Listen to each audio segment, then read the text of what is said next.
Last night was somewhat sad as I was just made aware of the fact that as of today of recording and hopefully posting March 1st, the detailed statistics on Halo Waypoint for Halo Reach is being turned off. Now, originally I thought this had further implications, and so I was really kind of bothered about this, especially since the post was made in advance. They made it on January 31st, but I was only made aware of it myself on February 28th at like 11 p.m. But it's one of those things. It's like, okay, the detailed stats on the websites I don't personally use anymore, but it's always cool to be able to go back and check on. But it's kind of sad what it represents, and especially when I think about all the other things that have been getting shut down. Useful tech education and gaming nostalgia that won't put you to sleep. Get subscribed and turn on notifications so you won't miss the next guide. Halo holds a very important place in my heart, in my memory, in my gaming existence. Halo is something I've put probably more time into anything other than Pokemon. And that's because I played Pokemon since I was like 5 years old. So there's, many more years of advantage there.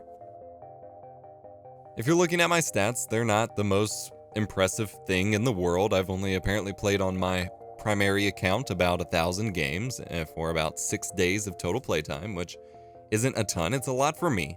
But Halo Reach wasn't my favorite Halo, and it's one of those that I didn't appreciate it enough at the time, but come later Halos, I definitely appreciated it a lot more.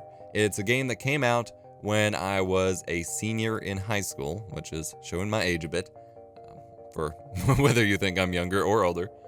And so I had a lot of personal crap going on top of being busy with school during that year. But I was excited for it. I played a lot of the beta leading up to it, and then showing those videos on my old channel was one of the first times that I actually got like acknowledgement from my high school buddies of like the cool videos I was making. I remember there was specifically an oddball match where they were just like, wow, you're doing really well there. This is a cool video. Which, after a couple years of making crappy Call of Duty and Minecraft videos, was kind of cool. I didn't have to be embarrassed by it. I pre-ordered it, didn't get a special edition or anything because I was in high school and didn't really have any money, and got the midnight release, played a lot of the campaign, and apparently played a little over 1,000 games since. And I enjoyed it. It was a departure from the classic Halo, but it still had that classic Halo overall environment and feel. It was definitely a time when a lot of people were up in arms about the major changes, and they led to even bigger changes later on in Halo's lifespan. But it's something that was important to me. It's something that when I look at this, I see players since 9/13/2010, which is, 8 years ago. And when I was viewing the stats on the Xbox, it shows some of the stats from Halo 3 ODST and Halo 3. And I believe maybe even Halo 2 on Halo Waypoint here. And it's just kind of crazy to go back and realize just how many memories I have associated with Halo. And it's something that makes me sad. It's something that, if I'm being truly honest with myself, thinking back to the fact that I don't have something like this in my life anymore, I am saddened by it. Now, the motivator, the action-oriented, positive attitude, entrepreneurial spirit in me wants to say that I shouldn't be sad about it, that I should be focused on making new gaming memories. And I believe that. I believe that is the truth. And not even just gaming memories, but, a lot of this is memories with my friends specifically, be it online or high school friends. And so I should be focused on making new memories, right? But the issue is things like this. Well, first of all, I'm a workaholic and kind of a recluse. So my hobbies now include working and every once in a while gaming. And I don't have a whole lot of IRL friends because all my high school buddies just kind of dispersed to go to Harvard and work at Google and Twitch and Facebook and all kinds of craziness, whereas I took the YouTube route. And games, they don't hold the same lifespan as they did back then. And it's not necessarily a whole, games are worse now or anything like that. It's purely a matter of time. In high school, you were within proximity of the same people for years on end. You or at least me specifically, didn't have a whole lot of money to buy a whole lot of games, so I only had a few in the first place, so my focus was on multiplayer experiences in the few games that I had. And so that meant lots of custom games in Halo 3 and Halo Reach, trying to pretend I could be super competitive and playing through the campaign a bunch. And I can still remember just vague, like, little grasps at memories, or like of details of memories of playing Jenga or Duck Hunt, or exploring the crazy new Forge world and Reach, and learning Sprint and understanding how horrible Armor Lock was, and seeing some of the Halo 2 maps come back. That was really cool. And I don't have that anymore, because the games that my buddies play, the games that I stream, the games that I show videos of, they don't have a huge lifespan. Either they last a little more than a year or two with me barely playing them, like within the case of PUBG. Now, granted, I have people who have put over like close to 2,000 hours into PUBG, and that's fine for them. But for me, where I am in life, that doesn't work. So that means I play games for like 6 months, and then I'm done with them, and then I move on to a new game, or I just play games for like 5 minutes and maybe never touch them again. It's hard to not recreate, but to create more of those same style of memories, even in multiplayer, when you're constantly moving between games. The only big one in recent memory that I think lives up to that kind of thing was Destiny 1.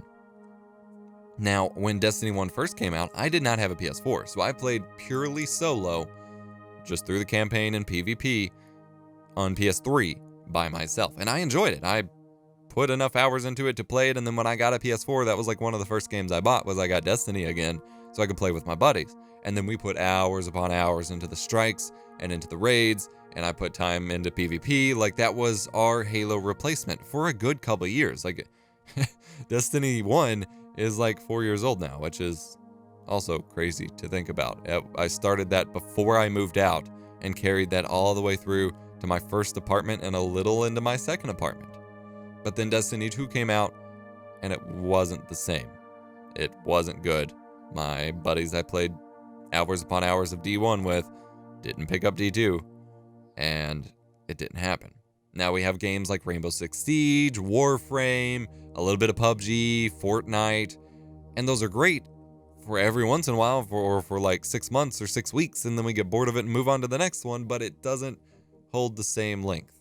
And I'm probably going to have the same nostalgia for Destiny 1 soon. I mean, I'm already sort of having it now that Destiny 2 is like dead to me. But it's just, it's so weird to think about. I don't know. And so there are new things on the horizon. I will make more gaming memories. And as I just said, I haven't had a game like that since Halo. Destiny 1 came to mind.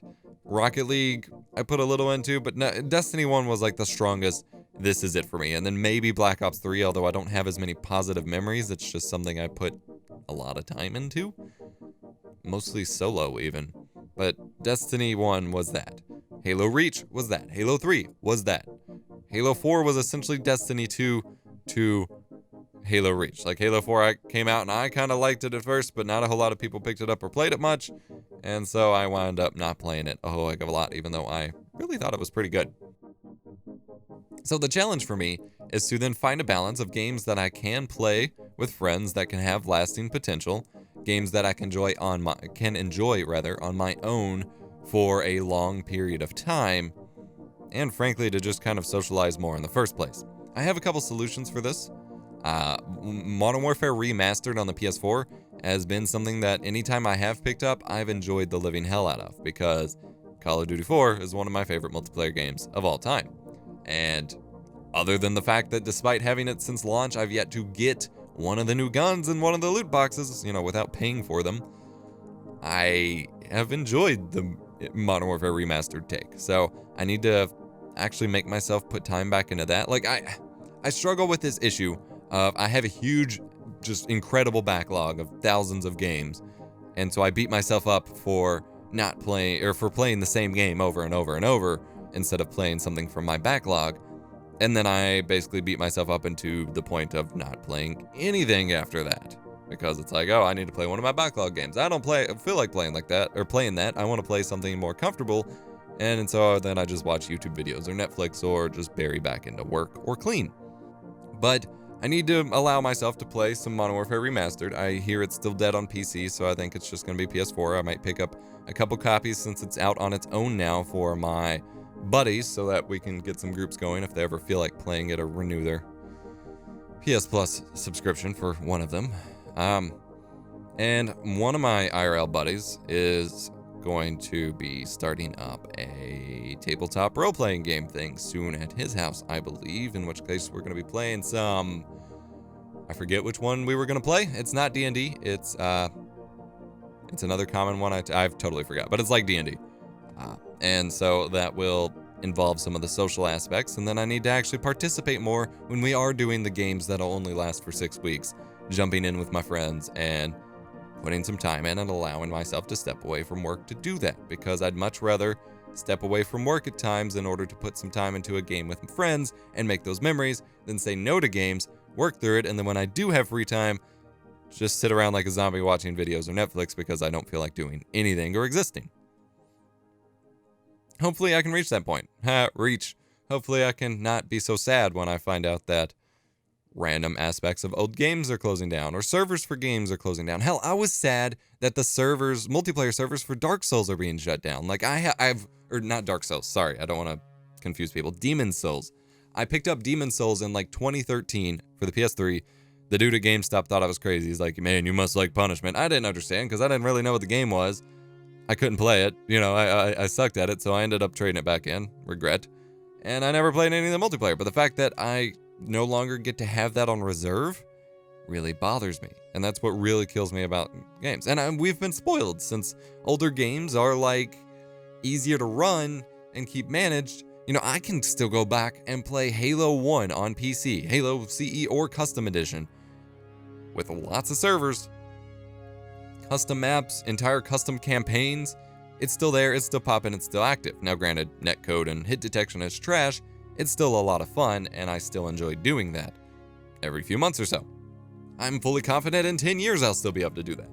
But games closer to recent, not the case anymore. And that's upsetting. And the same thing, like this really brought up the memory that I completely missed when they shut down the Halo 3 file forums. I don't remember exactly when it was, but it was a time where I was like super busy or had something going on. Never really even heard about it and just found out after the fact that it was gone. And that was really upsetting. There were so many good game types, screenshots, video clips, maps, everything on there that I loved participating in, loved storing. And had I known they were being shut down, I would have found a way to hoard basically all of them I could on an Xbox so I had them available, because now it's harder to get those. And it's just upsetting to have like bits and pieces of that you can no longer go back to. So I understand how old people get super nostalgic for how things used to be and things like that, things I would have made fun of when I was younger because get with the times, change is good, but I understand that it can be a problem. It can mess with you. But I am committed to making new memories to replace it, to not harp on this, and I have done a good job of not doing so. I still go back to, and this could be a separate video, older days of gaming YouTube and machinima and things like that, things that it seems like YouTubers these days don't have any knowledge of or memory of that I think need preserved better in memory.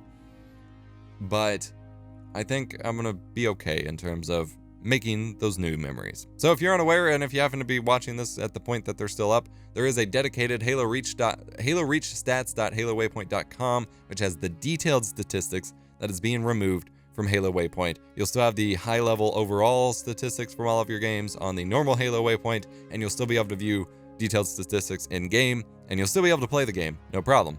And so I spent this morning playing the game quite a bit. I finally figured out how to enable game mode on my TV, so it was actually tolerable to play. But I'll have links to information and where you can go to check and things like that if you want to screenshot it for yourself in the description down below. I went ahead and screenshotted everything so I had backups. And thank you for watching this kind of weird and out of norm ramble, whatever. This isn't what I normally post on the channel, but I post things that are relevant to me, and my channel tagline is quality tech education and gaming nostalgia, which that's what this is, even if it's not 16-bit. So thank you for watching. Rate, favorite, and subscribe to my channel so I can get a custom banner talking about old YouTube days. And I'll see you next time. This video is sponsored by viewers like you. Our videos would not be possible without the generosity of those of you who contribute to one of our fan funding options, be it donor box, Twitch subscriptions, direct contributions via PayPal, or Patreon. To join our inner circle and get behind the scenes looks at videos, go to EposVox.com/support to learn more, and join us on Discord at EposVox.com/Discord. Thanks.